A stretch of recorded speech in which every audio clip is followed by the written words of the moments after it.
जय श्री राम। शंखनाद में आपका स्वागत है।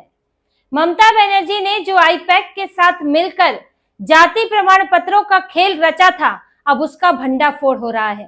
शुभेंदु अधिकारी की उस पर नजर पड़ी है और उन्होंने अब इसे लेकर बड़ा एक्शन ले लिया है। ममता बनर्जी के कार्यकाल में 1,69,00,000 OBC certificate, SC certificate, ST certificate जारी हुए थे। अब इन सर्टिफिकेट्स की दोबारा जांच की जाएगी, दोबारा से इन्हें सत्यापित किया जाएगा और जो उसमें फेक पाए जाते हैं, फर्जी पाए जाते हैं, उनका जाति प्रमाण पत्र खारिज कर दिया जाएगा। इतना ही नहीं, जो एसआईआर में अभी बाहर हुए हैं, जिनके नाम डिलीट हो गए हैं, उनके प्रमाण पत्रों की खास तौर पर जांच होगी और फिर उनके प्रमाण पत्र भी कैंसिल कर दिए जाएंगे। एसआईआर को लेकर जैसा कि मैं आपको पहले बता चुकी हूं कि एसआईआर में जो नाम कटे हैं, अब उन नामों का इस्तेमाल, इस प्रक्रिया का इस्तेमाल आगे धीरे धीरे दूसरी योजनाओं में, दूसरे जो आईडी कार्ड्स होते हैं उनमें भी किया जा रहा है। जैसे कि इससे पहले जो महिलाओं के लिए अन्नपूर्णा योजना है सरकार की, जिसमें 3,000 रुपए मिलेंगे, उसमें नाम जो डिलीट हो चुके हैं उनको नहीं मिलेंगे। मनरेगा में इसको लागू किया जाएगा। फिर धीरे धीरे बैंक खाते भी देखे जाएंगे कि जो वोट नहीं दे सकते वो या बैंक कैसे खाता कैसे खोल सकते हैं, तो वहां भी नाम डिलीट किए जाएंगे। और अब जाति प्रमाण पत्र की बात है, तो एक एसआईआर से कई फायदे होने जा रहे हैं। घुसपैठिए बाहर होंगे और फर्जी लोग बाहर होंगे। और ये यहां तक से सीमित नहीं है कि ममता बनर्जी ने जाति प्रमाण पत्र जारी कर दिए और कई फर्जी प्रमाण पत्र भी जारी हुए हैं, क्योंकि ये धड़ल्ले से प्रमाण पत्र बनाए गए और तब ज्यादा बनाए गए जब यहाँ आईपैक आई, जब ममता बनर्जी ने द्वारे सरकार योजना शुरू की और धड़ल्ले से जाति प्रमाण पत्र के लिए आवेदन दिए गए, लोगों की तरफ से नहीं बल्कि पार्टी की तरफ से। और इसमें खासतौर से ओबीसी समुदाय, क्योंकि ममता बनर्जी ने 75 ओबीसी समुदाय में 75 मुस्लिम जातियों को शामिल किया था, कुल मिला के 77, जिनमें से 75 मुस्लिम, 2 हिंदू। इनको लेकर भी अभी शुभेंदु अधिकारी ने सोमवार को ही एक फैसला लिया है, उस पर भी हम आगे बात करेंगे कि अब इनका क्या होने वाला है। लेकिन ये जो ओबीसी प्रमाण पत्र जारी किए गए, ये फटाफट तेजी से जारी हुए इन समुदायों को लेकर। पहले इनका नाम शामिल किया गया, जबकि मुसलमानों का ओबीसी होने का कोई मतलब नहीं बनता है। भाई आप तो इस्लाम से हैं, यहाँ ओबीसी, एससी, एसटी तो हिंदू समुदाय से आते हैं, लेकिन जबरदस्ती शामिल किया गया और भी कई राज्यों में ऐसा है। लेकिन ममता बनर्जी ने 75 जातियां और शामिल कर दी उसमें और उन्हें फटाफट प्रमाण पत्र जारी किए घर द्वारे योजना, द्वारे सरकार योजना के जरिए। ये क्या डेटा क्या है, कितने प्रमाण पत्र हैं, किस जाति के हैं, यानी कि किस वर्ग के हैं, ये आप देखिए। कुल है 1,69,00,000, जिसमें से एससी है, शेड्यूल कास्ट है 1 करोड़, शेड्यूल ट्राइब है 21 लाख और ओबीसी है 48 लाख। अब इसमें से जो द्वारे सरकार योजना थी उसमें से कितने भेजे गए, कितने आवेदन थे इसमें से? एससी जो शेड्यूल कास्ट है 1 करोड़ में से 32 लाख, यानी कि आप ये समझिए 1/3 द्वारे सरकार योजना के जरिए जारी हुए। एसटी में 21 लाख में से 6.5 लाख, 6,65,000 और ओबीसी में 48 लाख में से 8,64,000 प्रमाण पत्र बने हैं। अब आप इसका मतलब थोड़ा समझिए, ये क्यों इस तरह से किया गया कि ममता बनर्जी एक अलग से योजना ही लेकर आ गई, द्वारे सरकार योजना। लोगों को तो बताया गया कि भाई हम तो उन्हें मदद करना चाहते हैं ताकि प्रमाण पत्र बनाने में उन्हें मुश्किल ना हो। और ये आइडिया में बड़ा योगदान था आईपैक का, जब प्रशांत किशोर जुड़े थे। इन लोगों ने आइडिया दिया कि ऐसे ऐसे करके कैंप खोलना चाहिए, द्वारे सरकार कैंप। आप अलग अलग इलाकों में वहां कैंप खोलेंगे, लोगों से दस्तावेज लेंगे और उन्हें फटाफट जो है प्रमाण पत्र जारी करेंगे। और क्योंकि आप ही की सरकार को जारी करना है, तो जरूरी नहीं है कि वो सभी क्राइटेरिया को पूरा करता हो। ये आप, इसमें 2 चीजें हैं, देखिए। एक तो जल्दी जल्दी जारी करना, जिनके पास प्रमाण पत्र नहीं है उनको जारी कर दो, उसका राजनीतिक फायदा मिलना। दूसरा, इसके जरिए आप वोटर आईडी बनवा सकते हैं उनके, यानी कि उन्हें वोटर के तौर पर रजिस्टर करा लेना। और तीसरा, चाहे तो फर्जी जारी कर लो, आप ही की सरकार है। तो ये सब इन्होंने किया आम लोगों के लिए। अब कोई अपना मान लीजिए कोई मुस्लिम व्यक्ति है या बांग्लादेशी है, वो अपना जारी कराने निकलेगा तो वो उसको रैकेट से मिलना पड़ेगा, फिर उसका पैसा भी खर्च होगा, उसे पैसा भी देखना पड़ेगा, फिर उसे सही दस्तावेज चाहिए। तो ऐसे में बड़ा मुश्किल हो जाता है तो वो अपना वोटर आईडी, आधार कार्ड वगैरह पहले बनवा के या राशन कार्ड बनवा के उतने का ही सुख उठा लेते हैं। लेकिन ममता बनर्जी ने प्रमाण पत्र भी बनवा दिए, क्योंकि पार्टी के जरिए बन रहे थे, उनको बस पार्टी दफ्तर जाना था और पार्टी वाला जो कहता वो लाना था, पार्टी दफ्तर वाले को आगे का काम करना था। पैसे भी नहीं उनके लग रहे थे। तो ऐसे में धड़ाधड़ सर्टिफिकेट बन गए, लाखों लाख बन गए और आगे वोटर आईडी भी बन गए इनके। तो जो ये सब हुआ है, इस पर सवाल भी उठे थे कि ममता बनर्जी की सरकार में कई फर्जी प्रमाण पत्र जारी हुए। यहाँ तक कि जब एसआईआर शुरू होने वाली थी, जब बिहार में शुरू हो गई थी, उसके बाद भी तेजी से प्रमाण पत्र बन रहे थे, क्योंकि इसके जरिए भी आप वोटर आईडी में अपना नाम ले सकते थे। ये 12 डॉक्यूमेंट थे तो उसमें से मांगा गया था। हालांकि ऐसा नहीं था कि जब एसआईआर हुई तो सिर्फ यही सर्टिफिकेट देखा गया, फिर उसकी स्क्रूटनी तो अलग तरह से हुई, जिसमें फिर लॉजिकल डिस्क्रिपेंसीज के मामले भी देखे गए और बहुत सारी चीजें देखी गई। तो इनका ये पैंतरा खास सफल नहीं हुआ। लेकिन अब ये देखिए, इसमें जो जांच के आदेश दिए गए हैं कि 1,69,00,000 जिनकी जांच होगी, अब उसमें दो तरफा चीजें हैं।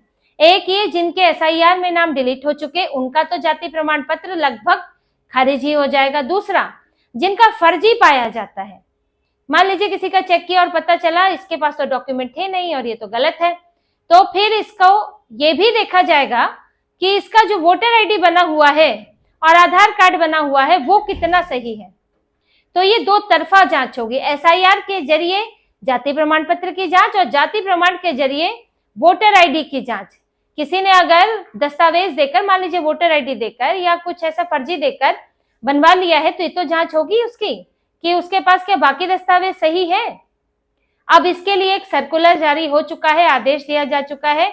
जो पिछड़ी जाति कल्याण विभाग है, विभाग के सचिव ने सभी डीएम को, जिला मजिस्ट्रेट जो होते हैं, उनको एक सर्कुलर जारी किया, आदेश जारी किया है कि ये सभी प्रमाण पत्रों की जांच की जाए और इसमें देखा जाए कि सही कौन सा है, फर्जी कौन सा है। और अगर कोई फर्जी पाया जाता है तो प्रमाण पत्र तो खारिज हो ही, साथ ही अगर किसी अधिकारी की संलिप्तता है कि किसके द्वारा ये जारी हुआ है तो उसके ऊपर भी कार्रवाई होगी।